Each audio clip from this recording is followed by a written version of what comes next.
So I had a choice. I could either hide and shy away from them and try to find a specialty where I would hopefully never see a sick person, or lean in. And I chose to lean in.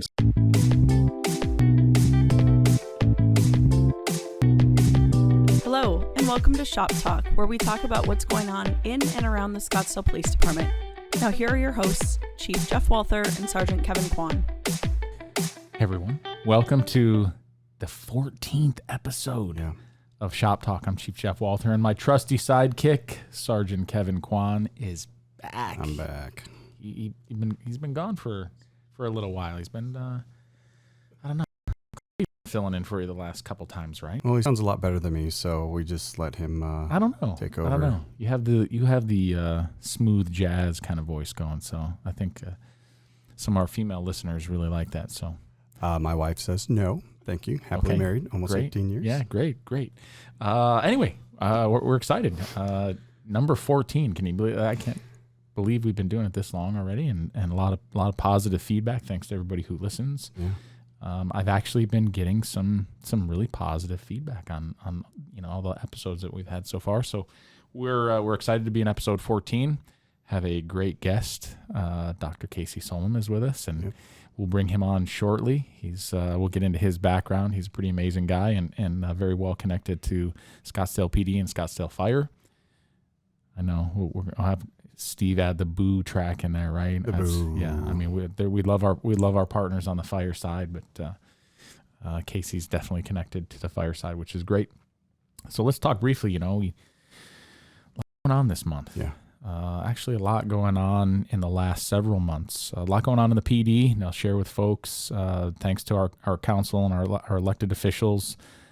Big news for us. In fact, it hit Arizona Family. I did a interview with Arizona Family that wound up actually going nationally, which was pretty cool. And that was on our new pay and step system for our officers, which is fantastic. Again, kudos to the city manager, Jim Thompson, and our city council, and a lot of our staff in the city and in the PD that did some great work in really putting that together. So that's going on. Our folks are pretty happy about that. New patches, new badges. Patch is a big thing. In fact, a new shoulder patch, just started to hit the streets because we were so low on the other one, the circle, what we call the circle patch, that now the new patch is out. So pretty exciting. Yeah. And I think we've seen here's a teaser, we've seen some graphics for our police cars that incorporate that patch. Police cars, recruitment car, and we'll talk about the history of the patch and why all the designs that came into it. It's the homage to the past and going forward. And a lot of time and effort went into that with a lot of people. Yep. And same with the new official badge, paying homage to the past and the star from the original marshal's office into the shield, the new shield, which is great. So a lot going on, a lot internally, structural changes and new units and just a lot of really cool stuff. New computer. I won't use acronyms. Cops and firefighters love their TLAs. They're 3-letter acronyms. That's hilarious. Yeah. So. Oh my gosh, I'm gonna write that down. So I would say, we're getting ready to roll out a new CAD and RMS, and our listening audience would be like, okay, CAD, I can figure that one on, computer automated dispatch. Some people think computer automated design, but for us, it's computer automated dispatch, and our new records management system. Yep. A few $1 million into those that we're getting ready to roll out. A lot of great stuff. Hiring going really well. We're about to put 10 new recruits, new officers in the academy for November. We have 4 or 5 new laterals that we just hired as well, hiring dispatchers, records personnel. So we're not out of the woods. We still have, like all police departments around the country, we still have some vacancies throughout the organization, but we're doing pretty well. Yeah. So any of our listeners who you have loved ones who want to work in a police department, great pay, great benefits, great city to work in, a lot of support, great leadership, a great community engagement section. Depends on the day, but just great people, just a great organization to work for. So one last thing that I'll share with the group, and I'd like to kind of put a message out. There's still a lot of, and I know I talked about it last month, probably the month before, a lot of craziness going on out there right now across our country and our city and the valley We're seeing a lot of violence. A lot going on. And it's just my reminder to everyone to be safe, to pay attention to your surroundings, to take care of one another, to see what's going on. Don't always be looking at your phone. Yeah. I see so many young people and not so young people walking out of stores and walking through parking lots, heads down on their phones. There is nothing more important than your life. And when you're so focused on that phone, crossing the street, yep, I've seen it in crosswalks, people crossing the street, and the doc can talk about that here in a little while, but a lot of people being injured, killed, just focusing on their phones. How many people you see now at the Grand Canyon trying to get great selfies, and they go over the edge? Yep. And you see that around the world, people losing their lives for trying to get the best selfies. So let's just make sure we're taking care of each other, taking care of yourselves, be aware of your surroundings. I got a great book years ago called The Gift of Fear, and that is your senses, have been honed over millions of years, and if your body tells you when something's wrong, and when you're in an environment that something's just out of place.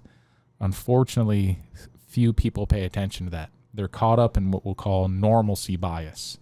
They'll say, this couldn't happen to me. How many people in a mass shooting event or that are victims of crime say to themselves when they hear pops in the background, oh, that's fireworks. Yeah. It can't be what we think it is. And so we, even here in the police department, have that as well. Just do your best, take care of each other, pay attention to your surroundings, call us when you need us. If you feel like something isn't right, it isn't. Move. Get out of that situation. Thanks, Chief, for the nudge to stay alert and beware of your surroundings. Now we're moving on to the show with our guest who joins us all the way from the other side of the building, a board-certified emergency physician who serves as the medical director for the Scottsdale Fire Department. He was born and raised right here in Scottsdale. After graduating from Chaparral High School, he studied biology at Arizona State University and was part of the inaugural class of the University of Arizona College of Medicine Phoenix campus. He now practices full-time emergency medicine in 3 local hospitals, including HonorHealth Osborn campus, where he was born. He loves our Scottsdale community and is heavily involved with many local organizations, including the Scottsdale Charros. Please welcome to the show, Dr. Casey Solem. Casey, welcome. It's great to have you. Thank you guys for having me. It's an honor and a pleasure to be here. We were going to have, when we set up all of our guests, we thought, we try to rank them in some kind of order, and you were the 14th most important. You know how to make a guy feel special. I appreciate that. I kid. And to our former guest, that was a joke. You can't help it with Casey around you. Like to joke around. So I think it was the 15th, and we just happened to run out of the 14th, so he got bumped up. Somebody had to cancel. Yeah. So with Casey, not only is Casey a medical doctor, medical director for Scottsdale, right? Mm-hmm. And so really what we've discovered getting to know Casey is that he loves the fire side, but he and his wife Sara have been through police academy, Citizens Police Academy, which is great. So I really think that Casey is kind of, I don't know, he's got multiple callings. I think he's an officer at heart. Yeah, he just I think so happened too. To go to the fireside that had that opportunity. Yeah. So you know what, Casey, enough of Kevin and I talking. Why don't you tell us a little bit about yourself and how you got here?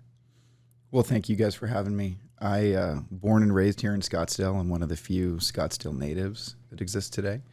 I went to Chaparral High School, played football there, went off to college, spent a couple of years in doing my education, medical school and residency, and then came back and have been living here ever since. So I'm an ER doctor by day, as you mentioned. So my day job or my night and weekend and around the clock job is to be an ER doctor. But firefighters and fire departments need somebody to oversee paramedic operations. Okay. And ultimately the fire chief came to our group and ultimately asked if I'd be willing to serve that role. So paramedics provide care in the field, but there has to be a doctor who's overseeing that care. Right. And that ultimately is what I do. Okay. So most of what firefighters, or I should say what paramedics and EMTs are doing, is following protocols and kind of standing orders that have been put in place for here's a best practice of what to do in this scenario or another scenario. So my job is to make those best practices into policy and then oversee the process. So if something goes wrong in the field and they have questions, they can reach out to the doctors who are working in the ER. That's not necessarily my role for what to do in one specific scenario, unless I happen to be the doctor who's on duty. But when it really comes to the standing orders and making sure that our policies are in place, that's what I do. Right. And then, of course, there's a lot of teaching that goes along with that, which I love. And I get to go ride on fire trucks and ride on ambulances. And everybody loves the fire department. Yes, which is true. Us too. We love the fire department. But the job, although it's officially through the fire department, there are a lot of responsibilities that I have that bleed over into other departments, specifically PD. Yeah. So law enforcement in Scottsdale, police officers are all carrying Narcan, which is an opioid reversal medicine that saves countless lives when people have overdosed on opioids. And ultimately, there's some oversight that I have over that program. Mm-hmm. And then there's a really kind of nice joint between PD and fire, which is the tactical EMS group, which is paramedics who are attached to the SWAT team who actually go into the buildings, and they're right next to the operators as they're doing their work. And they're there to provide aid to anybody who needs it immediately after it happens. Yeah, absolutely. So I oversee that program as well. You said joint, and you really can't say joint. And when you're talking about the police, it just, you said joint. I think you can now. You can with the fire department. I was thinking like shoulder joint, and I just see where you went with there. That's a weird term. Task force? Are we task force? It's not. I thought about that driving in. I thought maybe it's joined. Should I describe it as a task force? But it is not. And I feel like somebody who knows what it is would say, this guy doesn't know what a task force is. Yeah. We do have a rescue task force talked about with fun police in mass casualty situations. So it is very important to have the oversight of the medical director of teaching the people when they go in where we are. Right. And that's been a big push from chief and his staff to make sure lieutenants, sergeants, and whoever's on duty that we can co-locate, we can work together directly with fire in these situations to prep for them. Well, ultimately, time is key when it comes to making a difference in somebody's life. Waiting for them to get to the hospital often is too late. So that's why we've got paramedics who go out in the field and try to work in the field, and now ultimately attaching them to you all at the point of the incident is a great way to get that care started much earlier and truly saves lives. We look at Uvalde, and that's just the most recent one. We talk about Rescue Task Force, and you mentioned Rescue Task Force, and I think we do it really, really well here, which is on the law enforcement side. If we have that type of active killer scenario, then as the police department, we move toward the sounds of stimulus, gunshots, right? And we move toward that. But in Scottsdale, our fire department comes with us, not in the red zone or the hot zone, but they'll follow behind, and while we're taking care of the threat, they move in armored and then take care of downed patients with officers there to protect them. And so that gets paramedics to the patients much quicker than in the old days, which was law enforcement would go in, we would ultimately get to the threat and eliminate the threat, and then everybody that we passed by, we'd have to wait until fire would come in when we gave a code for everything's safe and sanitary and move in, and I think we've really evolved here in our city that's what we do now, which is fantastic.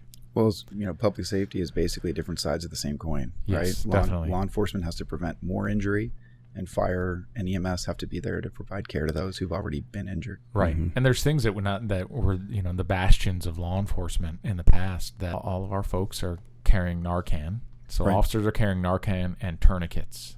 And our firefighters in those more hostile situations are wearing body armor and helmets, ballistic helmets. So we've really, I think we've come a long way. Out of necessity, we've come a long way. Let's get into this cool part. So you kind of talked about your position with Scottsdale Fire. You did say you grew up here. You were recently featured on Scottsdale Unified School District as the alumni of Who to Know. So how did you get involved that's a big deal. Why did you become a doctor based on all your Scottsdale stuff that you had from high school and stuff like that? Yes, that's a good question. So the short answer is my dad's an ER doctor. So I kind of grew up with an idea a little bit about what medicine was and what an ER doctor's life is like, which probably more than making me want to do it, stopped me from being deterred from it. Because I think there's a lot of hesitation that people have with the lifestyle and the breadth of knowledge that's required to be an ER doctor. So kind of watching my dad and seeing that he was a little bit of a jack of all, right? Yeah. I kind of think that there's a lot of specialization in medicine these days, and there's a few specialties still that are generalists, but he always described himself as the kind of guy that if you were stranded on a desert island, you'd want him with you. Yeah. Because you break a bone, he knows how to set it Yeah. or stabilize it. Not the surgeon to go fix it, but on Right. a desert island, you couldn't do that Right. anyway. So that was kind of what opened me to it. But through high school and even college of kind of trying to get a sense for what makes me me and what makes me tick, I came to appreciate that really being involved in the community was what I wasn't going to be able to find in any other specialty, or I should say even in any other field. I like to think that in the hospitals, 24 hours a day, day or night, very similar to you all as law enforcement, there's someone there. And there's somebody who the community can count on to be there if they don't have somewhere else to turn. Yeah. And watching that as a kid in this community, and then with my dad and his career, made me think that's what I want to do. So I take a lot of pride when I go to work and think that if my friends, if my family, or more often, if a complete stranger has something go wrong and they don't know who to turn to, I'll always be there, or somebody in my group will always be there to support them. Yeah. That's such a cool thought process. And I embraced it 28 years ago when I became a police officer, but I think you just put it so well, is that think about it in terms of our society today and what we take for granted.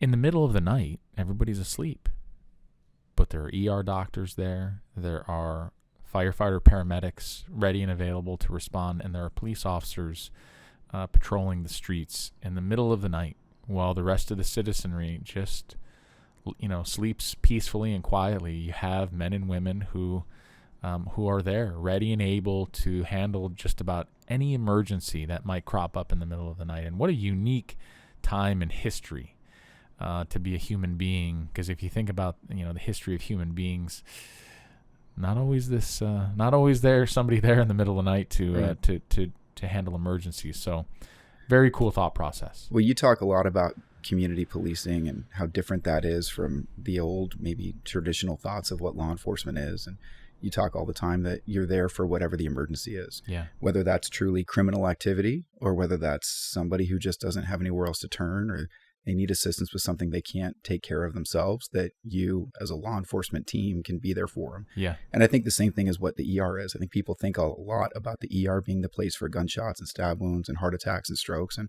certainly we see those things, don't get me wrong, but the bread and butter of emergency medicine is not a life-threatening emergency. Right. It's somebody who doesn't know where to turn, whether it's a behavioral crisis, or sometimes it's just folks who just don't feel safe in their home anymore because they're either aging or they've become ill and they don't think they can take care of their activities of daily living, we call them, and they end up coming to us and we help to solve that problem for them or find a solution for them. So it's not just what you see on TV, the high stress, the high drama. A lot of what we do is just being there for a community when they don't know who else to turn to. Yeah, that's terrific. And again, it's so much like the police department, because we get phone calls day and night of, I just don't know what to do. Can you help me? Can you point me in the right direction? Yep. That's terrific. So you mentioned your dad. Is your dad still in the profession? He just retired. So Okay. just retired about a year and a half ago through the height of COVID. So he still stays up. In fact, he and I are taking our board exam to be recertified and board certified next month. Wow. He hasn't practiced in 2 years, but he's staying with it because he thinks that maybe that's in his future. He kind of feels, it's interesting. I don't want to speak for him. He could probably speak for himself better, but he feels a little bit of a void in his life now that he's not working on a daily basis. He feels like being there for a community and for people he did it for 36 years before he retired, is something that really makes him go. And it's his passion. It fuels his fire. Yeah, I get that. It's got to be hard for him when he was so used to making a difference for so long. And I'm sure he's still making a difference in the lives of his children and grandchildren. Yeah. But it's just it's making that mental transition. Yeah. That's pretty cool. Yeah. Medical school, where'd you go?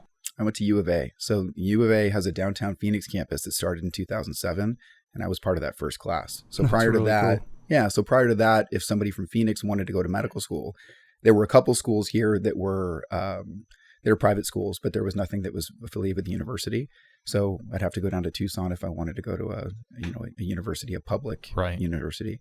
But they opened up this campus in conjunction with ASU. So for the first 2 or 3 years, ASU and U of A kind of joined forces to create that school. And then after a few years, ASU stepped back and it became a U of A only deal. Okay. But I got to kind of form a new school and a new campus. Yeah. In fact, I got involved with the student government and was the first president of this brand new student government of only 24 students. So it was kind of cool to be able to really shape something into what we needed, as opposed to coming in and hearing, well, this is the way we do things. If you want to be a part of this, you're welcome to.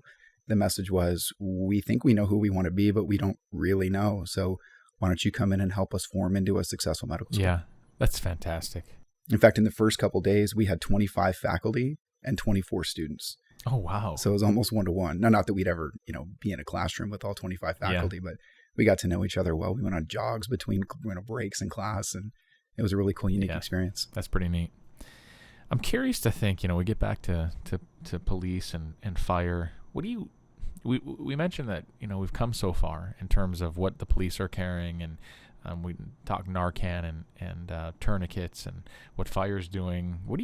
What's next? What do you think is do you see that continued evolution between police and fire, and the amount of advanced life support that is provided? Is there more upcoming? I think there is. I mean, it's a question. It's always a good balance that we have to keep in mind, the balance between having tools that can be deployed in the field versus the amount of complexity that brings to the system.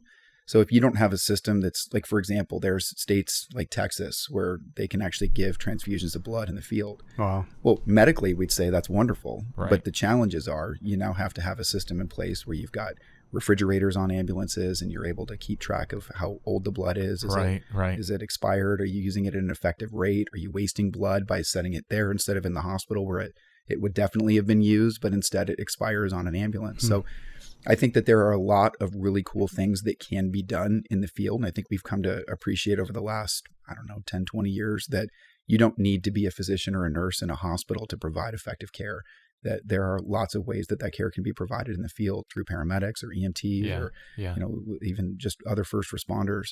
But I think we have to make sure that we've got a system that's built around it. Now, I believe that probably in my lifetime and in my career, we will be doing more and more things that even right now, if you were to tell me, hey, Casey, by the time you retire, we'll be doing this in the field, I'd say, no way. Yeah. Right.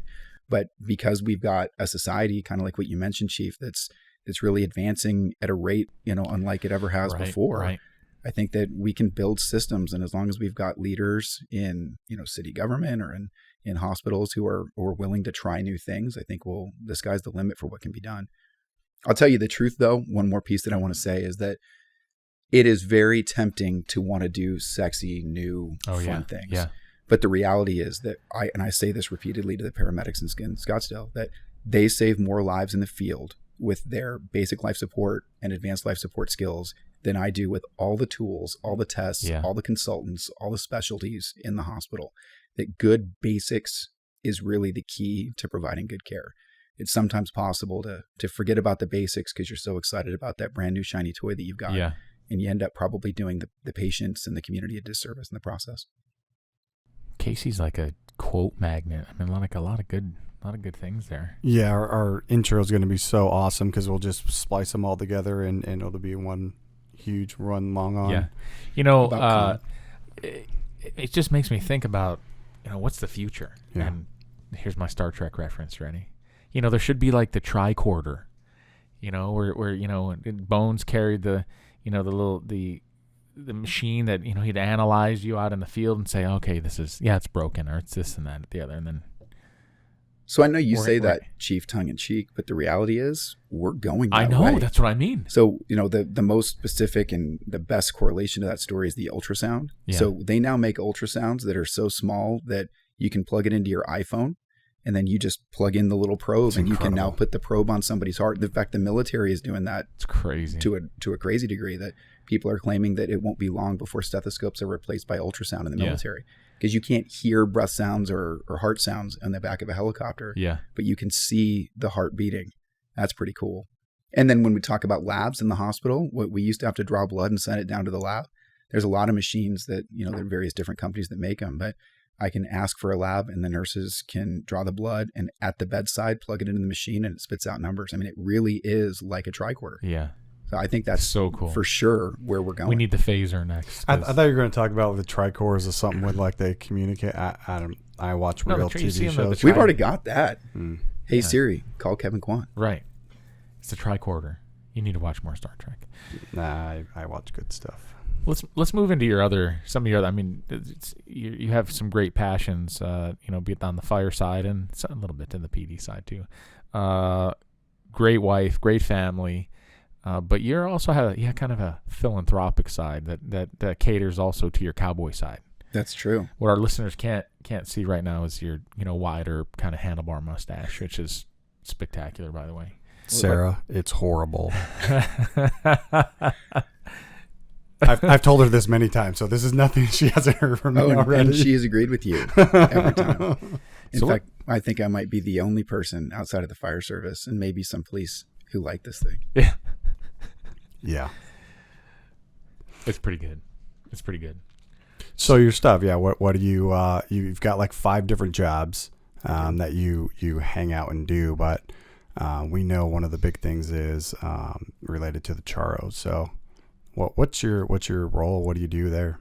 So I know you guys have had Dennis Robbins in the past. So yes. He gave, and I listened just before this to make sure I knew what has already been said. So he gave a great summary of who the Charros are, but briefly, it's a group of philanthropic-minded gentlemen who have worked together to try to do a couple of things. Number one is encourage economic growth in Scottsdale, promote the name and the community of Scottsdale, right. And then provide some charitable contributions back to the community, and not only through charities, but also through the school district, and then maintain the Western heritage, which is what's most near and dear to my heart of those 3 is that, being born and raised here in Scottsdale, I grew up in a Scottsdale that's a little bit different than the one today. And we still have the same heart and the same core of great people who are trying to make the world a great place to live in and make this community great to live in. But there were a lot more horse trailers and a lot more horses on people's property when I was a kid. Yeah. So the concept behind the Charros is that we brought in, or I shouldn't say we, but there was a group called the Baseball Club that later evolved into the Charros that brought spring training in. So that's where the economic growth and development comes. And that was back in the 50s and 60s that really was pioneered. And through the process of having the baseball teams here, not only did that grow the economy through, hotels that now have people, staying in them, and restaurants and nightclubs that have people going to them, but we are also able to find a way to raise money to give back to charities and to give back to the school district. So roughly $1 million a year is given back to various charities in the school district. So when a school says, hey, we need extra money for this educational program, whether it's, getting more technology in the hands of kids, right, or robotics programs are specific things that we've spent a lot of time supporting, or sometimes it's just a school that says we need new science equipment. Yeah. Can we write a grant to the Charros to get that fulfilled? We do that. But in the process, we do a lot of horseback riding. Yeah. We do a lot of maintaining that Western heritage. So we do, in fact, November of this year, I don't know the exact date, but early November, we'll be riding horses through Old Town Scottsdale promoting baseball. So nice. We'll be, 10 or 15 horses riding through town. And if you're available and free, come on and check it out and see what it's like to see horses riding down Indian School or riding down Scottsdale Road. Of course, we have you all, the watch commanders, who give us some grace as we're crossing the streets, which is a great partnership between us and Scottsdale PD. Yep. And then we do horseback rides each year where we bring guests out and we show them kind of a traditional Western experience, riding horses out in the middle of the forest or the desert. We go in different parts of the state each year. So that's great. Yeah. How many cowboy hats do you have? Well, you have one of mine. Yeah, they're both in Assistant Chief LeDuc's office. So they're sitting on this table there. So Chief LeDuc he has them both now? He has them both, yeah. Oh, I see. So you donated my hat to Chief LeDuc. No, they just always have always been in there in his office. They're sitting there in a place of honor, pride in his office, sitting there, yeah. So I own 6 or 7, but I only have 4 or 5 in my possession because you and Chief LeDuc have the other 2. I keep trying to push some of that Western culture back to the police department and the fire department. Do you have your own horses? So I do not. So I don't own my own horses, but plenty of guys in the Charros do. So I will ride their horses. That's great. And we do we do riding, of course, as a group, as the Charros, but we also just ride for fun on weekends, and we do little competitions like cattle sorting and different things just to see if we can hone our skills. You would have done well in the 1800s, right? So it's interesting. You guys are talking. One of the questions that you'd asked during your 5 questions round or whatever it's called at the end was, if you had a superhero. Oh yeah. Superpower. What would you want it to be? Yeah. And you said you'd want to teleport, maybe to a different time. Yeah. And I think you even somebody said that they'd want to go back to the 1800s and see the Wild West. That's my total answer. Yeah. I would love to be in Tombstone, be a fly on the wall in Tombstone, when Wyatt Earp and Doc Holliday and the Cowboys were up to their antics back in the 1880s. Yeah. That's fantastic. It's good stuff. What about you, Kevin? Are you gonna ride a horse? We'll see. It's outdoors. I don't know. We talked about this when we had Aiden on. The whole outdoor concept is very, very foreign for Scottsdale. Has developed into a more urban, densely populated area. Right. Well, being from LA, that is a foreign concept to me. Being out in the outdoors and doing all that. So you need to get out more. Yeah. Well, and that's one of the things that I love about getting on the back of a horse is that you're a little bit out of control. And it's hard to be watching your cell phone while you're directing a horse on where to go. And there's a lot of things that I remember a mentor of mine in medical school said, if you're going to be here, be here. And I think it's a lot easier to be embracing a moment and be engaged in what you're doing when you're a little bit out of your comfort zone. Like being at headquarters. So I think I should turn my cell phone off. Is that good to go? No. You just see Chief's look. It's no. That's a no. If I can't turn mine off, you can't turn yours off either. Well, you have like 5, so. So you asked earlier, just one more thing. You asked earlier what my roles are within the Charros. So we do an annual horseback ride with about 200 riders in various parts of the state. And next year I will be our ride chairman. So that's a 4-year process to ascend to that title or that role. So I'm really excited right now. I'm going to various parts of the state each weekend and trying to find a ranch that we got a rancher who's willing to let 200 people come out and ride and experience their part of the state, which is really cool. Yeah, that sounds great. And you got to wear chaps and boots and plaid. You say things like this as if it's a joke and people are supposed to be surprised, but of course you wear chaps. Of course you wear chaps. And there's spurs. A reason for chaps. Yeah. There's a reason for spurs. All these things that we think of as being just, traditional garb, they've all got a purpose. When you're riding through brush, those thorns will rip and tear your jeans apart. Yeah. But the leather of the chaps, they protect you. Why would I want to ride? This is the hard. Why would I want to ride through something that's going to stab me? Because it's fun to be out in the middle of nowhere. Yeah, because it pushes you out of your comfort zone. And by the way, not to get all serious and sappy about it, but that's how we all ended up in our careers, right? You ended up in law enforcement, at least to some degree, because it pushes you out of your comfort zone. You learn something new. And you every day are learning something new. And I chose emergency medicine in no small part because it's scary to be around critically ill patients. Yeah. So I had a choice. I could either hide and shy away from them and try to find a specialty where I would hopefully never see a sick person, or lean in. And I chose to lean in. Lean in. There's another one, Kevin. We're going to use that one again. That's a good one. So I totally agree with you. Absolutely. I'll go on the ride next year if Chief goes. Deal. It's by invitation only. They might not invite I'm not you. invited. It's totally fine. Totally fine. It's interesting. And I started in law enforcement 28 years ago, but in that 28 years, no matter where I go, no matter what event, party, what have you, somebody always asks me, hey, I got this ticket. Hey, they've got a law enforcement question. As a doctor, what's the number one question you get from people? So I knew this question was coming because everybody asked this question. Yes. And I've got 2 answers. I've got a lighthearted answer and I've got probably a little bit maybe too serious, but I'm going to give you both. The lighthearted answer is people ask, is it like the TV? And the answer is no. Right. It's not like anything in TV. Same with law enforcement. Now, I was too young for ER, and I only started watching the show ER in the last 6 months or so because I'm popping up in my Hulu feed or whatnot. And the medicine's not wrong. It's just that they over-dramatize the speed and the chaos of the ER. Yeah, there's no doubt there's chaos, and it is constantly changing in the ER. I'll be sitting in the room with an infant with a fever when somebody knocks, hey, you've got a stroke alert coming to room 32 in 3 minutes. Oh, okay. Well, I got to go, and I'm going to go take care of that stroke. And as I'm wrapping that up, hey, you got a level 1 trauma coming in 5 minutes. Can you be there? Oh, okay, sure. I'll be there. And never, all the while still remembering I've got to put the orders in for that kid and make sure that I'm not letting any balls drop. So that certainly happens, but the TV tends to over dramatize that just a bit. But some of the other shows like House and some of these things, they really don't have it right. There's probably some of the drama, I should say, the scandalousness that happens in the hospital, but I certainly don't see it. So that's the other thing that probably over dramatized just a little bit. I was married by the time I started working in the hospital, so maybe it happens and I don't know about it, but it's not something I've ever been a part of. The more serious question is, people ask me all the time, and this is probably the real answer to the question. People ask me, what's the craziest thing you've ever seen?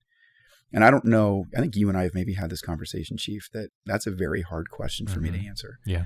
Because I've got a lot of memories of a lot of things that I've seen in my career. Yeah. And I spend more time trying to forget a lot of the memories that I have. You and me both. Yeah. Than remembering them. Yeah. So what I see on a daily basis is families torn apart. Yeah. Good people, bad things happening to good people, telling friends and loved ones that, their friend or loved one has died, or their life was irreparably changed. And I've just seen some horrible, horrible things. Yeah. So when people ask me what's the craziest thing, I think I don't want to remember some of those stories. And I don't think you really want that. No. I think you want one of my funny stories. Yeah, of course. And I've got a couple funny stories, nothing I could say here on the air, but I got a couple funny ones I can change to. But I think that we all, as physicians, as nurses, as firefighters and paramedics, and there are thousands of people who have chosen careers and they've chosen to put themselves in situations where they have to see some of the sad things in life, the harder things in life. But for those of us who live it on a daily basis, I take away from my job every day that I have a little different perspective on what a good day or a bad day is. Yeah. I hear people say, oh, I got cut off. I was 5 minutes late because there was a wreck on I-10. And I think, okay. And they say, I just had a horrible day. Yeah. And I think, well, I saw some things this week, and I told some family members that their son or their daughter had died. And I watch them, and I think they probably have a different perspective on what a bad day is. Yeah. Right. You use the great word there is, I think that ER docs, nurses, some of your ER techs, cops, firefighters, paramedics, EMTs, perspective is the word. Mm-hmm. We have a different perspective on life. And we'll have people say, tell me a good story. Right. Well, a good story is somebody we saved. Yeah. A good story is a predator we take off the street. That's a good story. But that's not what they want. Right. They want something that they think is gruesome. And I tell them a gruesome story, and they say, invariably they say, oh, I'd love to see that. And my reply is the same. No, you wouldn't. No, you wouldn't. Because once you see it, you cannot unsee it literally for the rest of your life. And there's that's over and over and over again. On the last episode, we had Angela Harrell from the 100 Club, who's an absolutely amazing, amazing person. And she asked us great questions. And her question, she threw the questions back at us, which was fantastic. And it was, what's your most memorable call? And I won't go into that because I spoke about it during that episode. But the most memorable call to me was horror. It was awful. It was one of those that you see when you close your eyes. If I conjure up that thought, that call, I see it. And it was probably 2008, 2007, somewhere around there. You see that. Mm-hmm. And so the perspective that you give is so spot on. And we in our society, I think we've divorced ourselves. We've distanced ourselves from the idea of pain and suffering and death to such a degree that we'll avoid it at all costs. But in your profession, in our profession, we see it every day.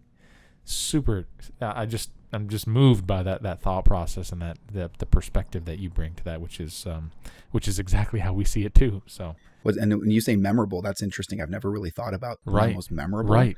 Because I know very, very clearly, because I still hear the voice of this person just about every night. Maybe not every single night. That's maybe being dramatic, but at least once a week, I hear the voice of my most memorable case, and I don't want to hear it. Yeah. I don't want to think about it. I don't want to ignore it and forget it. I think that's the hard thing, is that we've gained this new perspective on life. And you mentioned perspective before.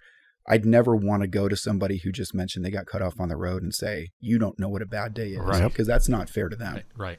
That's Agreed. not fair. In their world and their life, they've only been exposed to what they have. Right. And Right. to say, well, just because I've been exposed to something different means that my perspective is better. It's not better. It's just, it's different. Yeah. And you know what's interesting about that is what occurs to me is that my perspective, your perspective, Kevin, your perspective, my perspective is a choice. I chose this, and I wouldn't trade a single day over my almost 3 decades in public service. I wouldn't change it for a minute, but I have a different perspective. You have a different perspective on the way the world really is.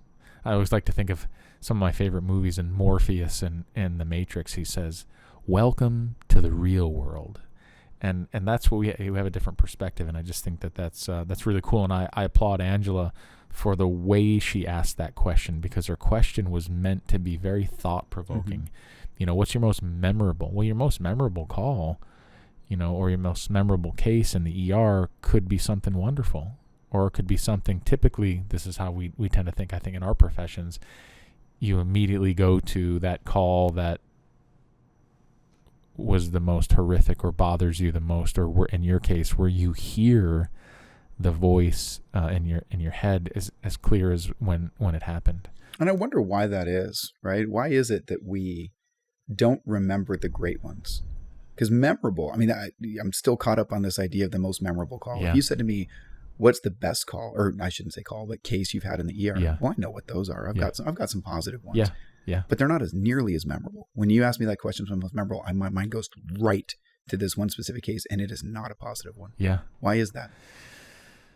Because I think those calls tend to be the most impactful. What makes us human, though? Right. Like you have that emotion attached to it that is going to be there because you're not expecting it.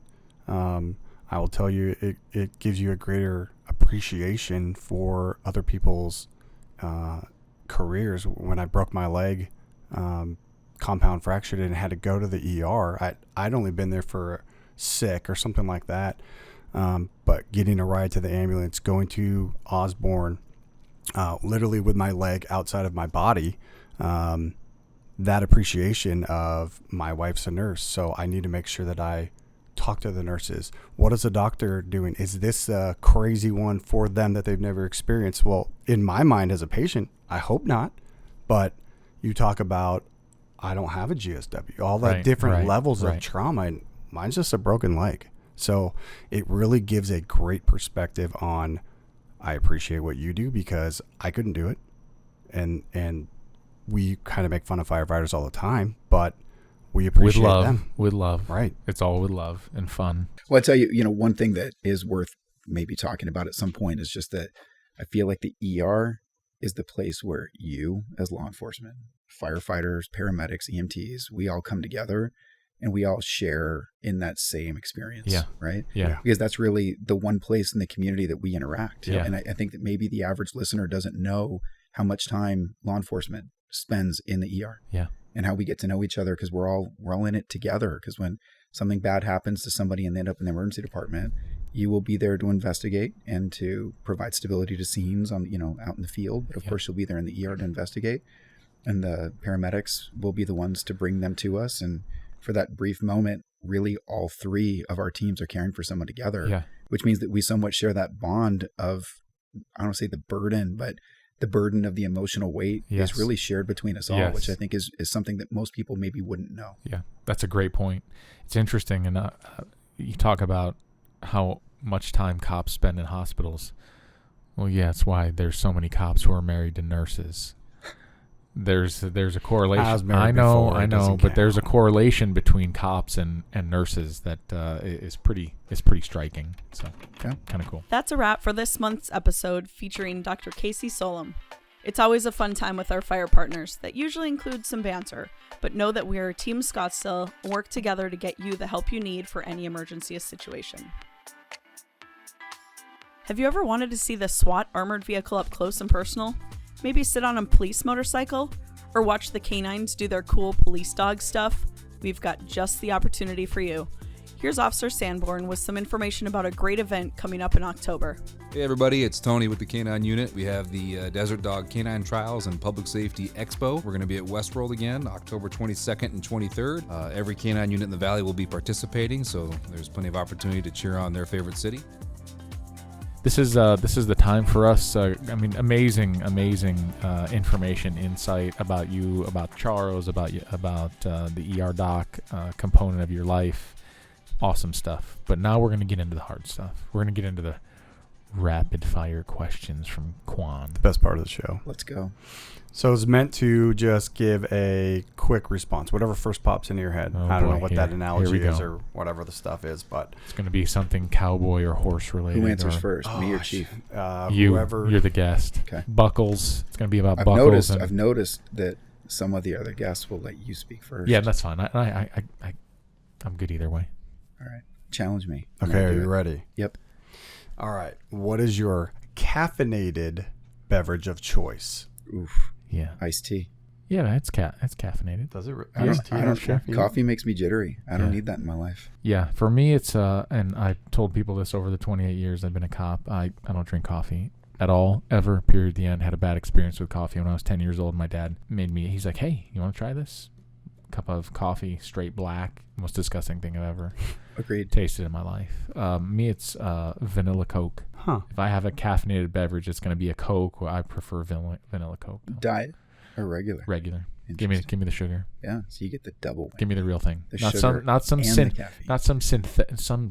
faux sugar made in a lab somewhere, synthetic nonsense. Give me the real thing. You know what's great is we all refer to it in Mexican restaurants is give me the Mexican Coke.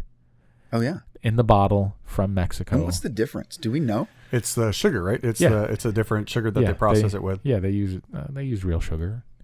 Glass bottle. It's a throwback. It's fantastic. Yeah. All right. What is your favorite meal to cook and why? And for Casey, you cannot say microwaved macaroni and cheese. Well, first of all, Quan, that's a misrepresentation. I do not microwave my macaroni and cheese. I make it on the stove. But my favorite meal to cook, I really like to make a pasta dish where I melt this mozzarella and provolone over the top of some chicken that I've grilled and mix that into the sauce with a little Italian sausage. Maybe it's because it's easy, and maybe it's because my wife and my kids love it, but it's my favorite thing to cook. Mine is a chicken fried rice. Although my wife's gonna be listening, she's gonna say, he's right. That is his favorite thing to make. And why hasn't he made it in a while? Yeah, I should just speak for Sara and say that, while yes, that's my favorite, it's probably been 4 years since the last time I did it. Yeah, it's been a while since I made it. Yeah. So I don't spend a lot of time in the kitchen. If you could bring back any fashion trend from any era, what would it be? Knickers for golfers. Really? Yes. Yeah, because you see them. Some golfers will go throwback and go with the knickers. Yeah. Interesting. Yeah, they should. And I'll tell you, I'm going to give you a little bonus answer to that. Is baseball players with high socks and the pants that go just below the knee. Yeah. I really with real stirrups. I am yes. Yeah. That's what I played with. That's what I played with. Yeah. I have been turned off by professional baseball when they wear these baggy pants that go down to their ankles. I just can't. I can't do it. Circa Eric Young, Colorado Rockies. Okay, cheap. Take some pride. Ready? The fedora. Remember how men in the 50s all would wear the fedora? Oh yeah, we remember it. That's what is it? What is the fedora? It's a hat. Yeah. What? It's the little fluffy top hat with the it comes forward and it's fluffy on top of the bill. I don't know if I'd call it fluffy. It's fluffy. Yeah. Okay. Look. From like you I'm got thinking of yeah. Like you got to wear a suit and that's what they wore. Mad Men style. Yes. Yeah. Okay. Yeah. I get behind that's that. awesome. Yeah. Yeah, with a little highball glass in your hand. We need to do that. Yeah. Fedora. That's fun. Because men in the 40s, 30s, 40s, 50s, there weren't. I mean, that was part of your clothes. Hey, you didn't have to do your come hair. On, think about if you look at airplane travel back during the 30s, the 40s, the 50s. Men were in suits, women were in dresses. Right. But the fedora. That's awesome. Yeah. So Steve from the booth is pulling up pictures left and right. I think the last one was Humphrey Bogart in a fedora and a raincoat. Awesome. So I'm going to give it another bonus answer to that question. Oh. Cowboy hats. specifically on our Scottsdale police officers. Oh, we know that's getting edited out. Yeah. I did get rid of the white cowboy hat that was authorized, but we are going to authorize a black one. Goes better with the uniform. Oh, I'll help you Than the white together. Yeah, that's amazing. All right. Remember next Scottsdale Western heritage. All right. Who is your favorite mythological god and why? What? Oh, boy. And now we can go Roman, Greek, Norse. Can you go Marvel? No. Well, you've got Norse gods in it. So yeah. You can go Egyptian. I mean. Oh, my gosh. And you got to know their name and what they were a god of. Okay. Because then it's a real true one. And Steve will look it up for you if you just know a name. I don't know. I just know the name, but I like the reason behind it. You don't know the name, or you don't know the reason? I do know the name. I don't know what he's the god of. So you're just picking a name? No. I'm going to tell you right now, it's Achilles, because no matter how... He was a man. Like God of War, I don't know. He was a man, but we'll go with the concept of it. Mythological creature. Yeah, mythological person, Achilles, right? Because no matter how capable he was in slaying the enemy, it's even just the smallest of your shortcomings and your weaknesses, if you're not paying attention, can take you down. Yep. And that's what happened with him, too. Check your blind spots. Yeah, he was... Of all people, Paris hitting him right in the heel and all the stuff he did against Agamemnon and all that. Yeah. Everybody has an Achilles heel of some sort. Mm-hmm. It's just recognizing that and still moving forward. So let me ask you a question. You said mythological. Did you say God? I did. He did say God. So Achilles gotta be the God. Yeah. So God. Achilles that's is not fair. really a God. You're part of the Iliad and all that stuff. So anything that falls into that, or anything. Yeah. I mean, mine's Nike because it's the goddess of victory. She was the goddess of victory, actually. I don't know if I have a favorite. I know, right? That's a hard question. I'm going to get one. Don't get me wrong. I'm not going to not answer the question. But I think I'm actually going to go a totally different direction here. And I'm going to go with Maui. So it's fantastic. Yeah. And no, Quan. Yeah. Not the Maui from the movie Moana. That's what I thought. That's what I thought, too. I was going with the Rock. It's based loosely on Maui. The real one. But Maui was this mischievous guy who, I think the story goes that he pulled the Hawaiian Islands out from the ocean. I think there's a couple different stories about how he created the Hawaiian Islands. Yeah. But what I like about him is that he was mischievous. Yeah. So he ended up making a lot of really cool things happen, but some of it by accident, some of it just because he was curious. And I think that's kind of cool, not taking yourself too seriously. We talked about Olympics before. What event would you want to win a gold medal in? It could be summer or winter, doesn't matter. Olympic shooting. So it's the biathlon, which is the cross country. Cross country skiing and shooting. Biathlon would be for me. That's incredible, especially when they go, what is it, like 10K or something like that while they're doing it. That's my final answer. Biathlon. I think I'd want to win the 100-meter dash. Ooh. There's something to me about that explosion, that sprint, that give it that everything power you have. There's not an ounce of energy left. And do it for a short period of time, and when you're done, to come out on top, that'd be pretty cool. That's good. All right, last one. If you were a potato, what way would you like to be cooked? There's so many different ways. I would be a baked sweet potato. Butter, brown sugar. So you want to be a yam? Yeah, sweet potato. Mine's very clear. I'd want to be a McDonald's French fry.